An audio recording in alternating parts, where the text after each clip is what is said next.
विद्यार्थियों, आज हम पढ़ेंगे प्लेटो का न्याय सिद्धांत, जिसमें कि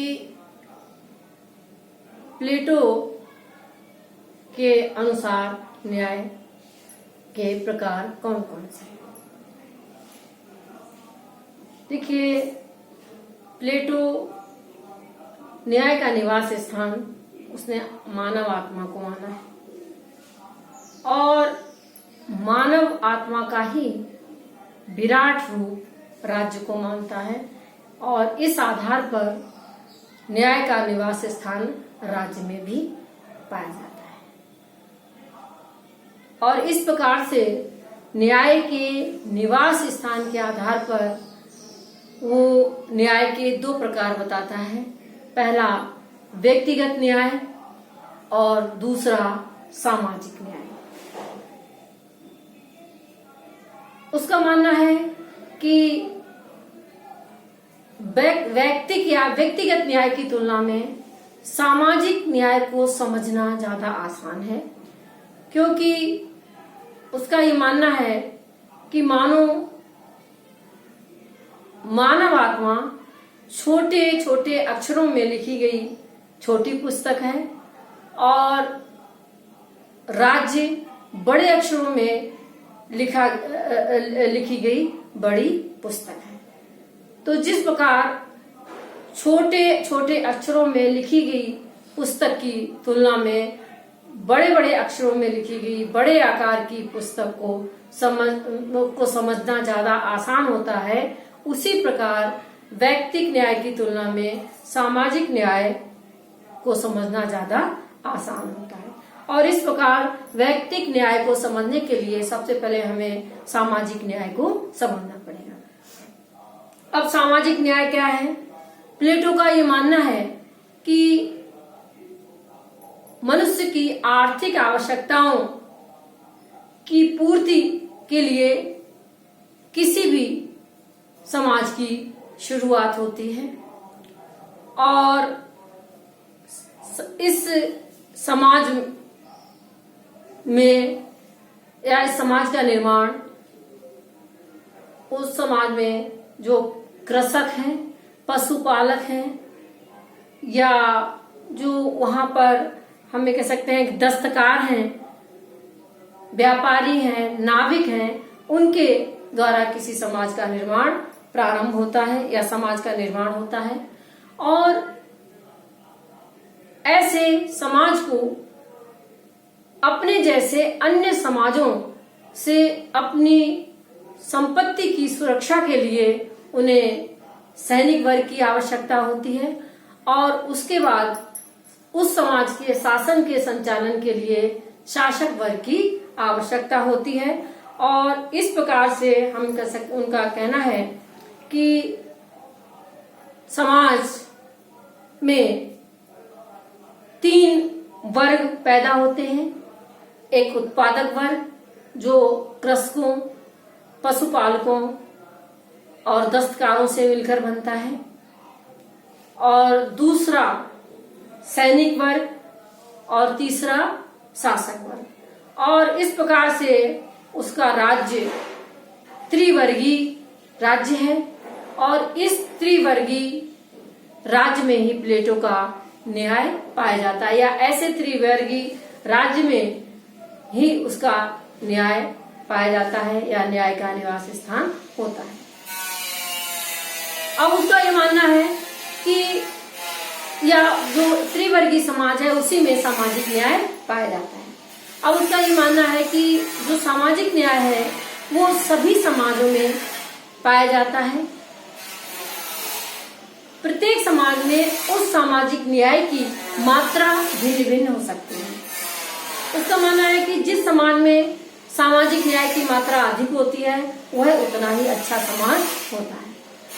और इस प्रकार से वो उसका ये मानना है, प्लेटो का ये मानना है कि सामाजिक न्याय और उत्तम राज्य जो है वो समानुपाती होते हैं। अर्थात जिस राज्य में सामाजिक न्याय की मात्रा जितनी ज्यादा होगी वह राज्य उतना ही उत्तम राज्य होगा। और इस प्रकार से इस प्रकार के उत्तम राज्य को ही उसने आदर्श राज्य माना है और इस प्रकार से जो है वो इस आदर्श राज्य को ही सर्वोत्तम राज्य या सर्वोत्तम राज्य और आदर्श राज्य जो है वो समानुपाती है। अब प्लेटो के सामाजिक न्याय का आधार मनुष्य की आत्मा की प्रकृति जो है वो उसके सामाजिक न्याय का आधार है। उसके अनुसार मनुष्य की आत्मा की 3 मूल प्रवृत्तियां होती हैं या प्रत्येक मनुष्य की आत्मा में 3 मूल प्रवृत्तियां पाई जाती हैं। वासना या क्षुधा, दूसरी साहस और तीसरा विवेक। और उसका ये मानना है कि यहाँ पर वासना या क्षुधा की जो प्रवृत्ति है उससे उसका अर्थ है इंद्रिय पर एक भौतिक जीवन जीने की जो इच्छा है उस मनुष्य की इसी प्रवृत्ति को उसने वासना या क्षुधा की प्रवृत्ति कहा है। उसका मानना है कि मनुष्य की जो वासना की प्रवृत्ति है वो उसके आधार पर समाज में उत्पादक वर्ग का निर्माण होता है और उसकी जो साहस की प्रवृत्ति है, मानव आत्मा की जो साहस की प्रवृत्ति है उसके आधार पर सैनिक वर्ग का निर्माण होता है और मनुष्य आत्मा में जो विवेक का तत्व पाया जाता है उसके आधार पर समाज में या राज्य में शासक वर्ग का निर्माण होता है। इस प्रकार से मनुष्य आत्मा की इन 3 प्रवृत्तियों के आधार पर ही राज्य में 3 वर्ग पाए जाते हैं, उत्पादक वर्ग, सैनिक वर्ग और शासक वर्ग। और इस प्रकार से प्लेटो का ये कहना है कि अब सामाजिक न्याय क्या है। प्लेटो का ये कहना है कि जब समाज के ये तीनों तत्व, समाज के ये तीनों वर्ग मानव आत्मा की 3 प्रवृत्तियों के आधार पर जो समाज के ये या राज्य के जो 3 वर्ग हैं वो समाज के तीनों वर्ग अपने अपने निर्धारित कार्य क्षेत्र में अपने अपने कार्यों को करते रहें, यही सामाजिक न्याय है। समाज के तीनों वर्ग अपने अपने निर्धारित क्षेत्र में बिना किसी दूसरे के कार्यों में हस्तक्षेप करते हुए अपने अपने कार्यों को करते रहें, यही सामाजिक न्याय है।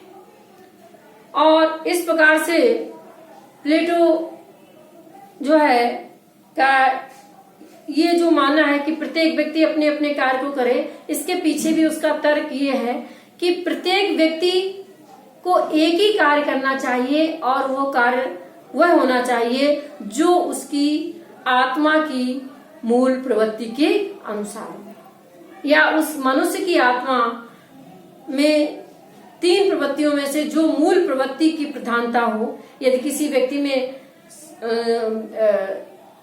वासना या क्षुधा की प्रधानता है तो वो उत्पादक वर्ग के काम करे, जिसमें साहस की प्रवृत्ति की प्रधानता है वो सैनिक वर्ग का काम करे और जिसमें विवेक के तत्व की प्रधानता है वो शासक वर्ग का काम करे। इस प्रकार से प्रत्येक व्यक्ति अपनी आत्मा की मूल प्रवृत्ति के आधार पर एक ही काम करे और इस प्रकार से समाज के तीनों वर्ग अपने अपने कार्यों को करते रहें बिना दूसरे के कार्यों में हस्तक्षेप करते हुए, यही न्याय है। इसके साथ ही साथ प्लेटो का यह भी कहना है कि इन तीनों वर्गों में श्रेणीगत सह संबंध भी पाए जाते हैं, अर्थात जो समाज का विवेक के तत्व के आधार पर जो शासक वर्ग है वो संपूर्ण शासन का काम करेगा, जो सैनिक वर्ग है वो शासक वर्ग के नियंत्रण और अनुशासन में रहकर काम करेगा और जो उत्पादक वर्ग है वो शासक वर्ग और सैनिक वर्ग के नियंत्रण और अनुशासन में रहकर कार्य करेगा। और इस प्रकार से जब समाज के तीनों वर्गों में आपस में सहयोग सामंजस्य पाया जाता है तो ऐसा समाज या राज्य उसमें एकता उत्पन्न होती है और उसमें स्थायित्व का गुण आता है और यही न्याय है। अब न्याय का एक दूसरा प्रकार भी उसने बताया है, वैयक्तिक न्याय। वैयक्तिक न्याय का आधार भी वही है जो कि सामाजिक न्याय का है। उसका मानना है कि मनुष्य की 3 प्रवृत्तियां हैं, वासना, साहस और विवेक। उसका ये मानना है कि जब मानव आत्मा के अन्य 2 गुण यानी साहस और क्षुधा का या वासना का गुण विवेक के नियंत्रण में रहकर काम करता है तो वह व्यक्ति न्यायी कहलाता है। या व्यक्ति जब ऐसी अवस्था को प्राप्त कर लेता है तो वह न्यायी कहलाता है और वह व्यक्ति हमेशा प्रसन्न रहता है और सुखी रहता है और इस प्रकार से उस व्यक्ति की आत्मा में न्याय का निवास स्थान पाया जाता है। और जब व्यक्ति ऐसी स्थिति को प्राप्त कर लेता है अर्थात न्याय की अवस्था को प्राप्त कर लेता है तो ऐसा व्यक्ति फिर अपनी आत्मा की प्रधान प्रवृत्ति के आधार पर अपने लिए अपना सामाजिक कर्तव्य अर्थात कार्य चुनता है और उसके अनुसार समाज में अपने कार्य को संपादित करता है। यही न्याय, वैयक्तिक न्याय है।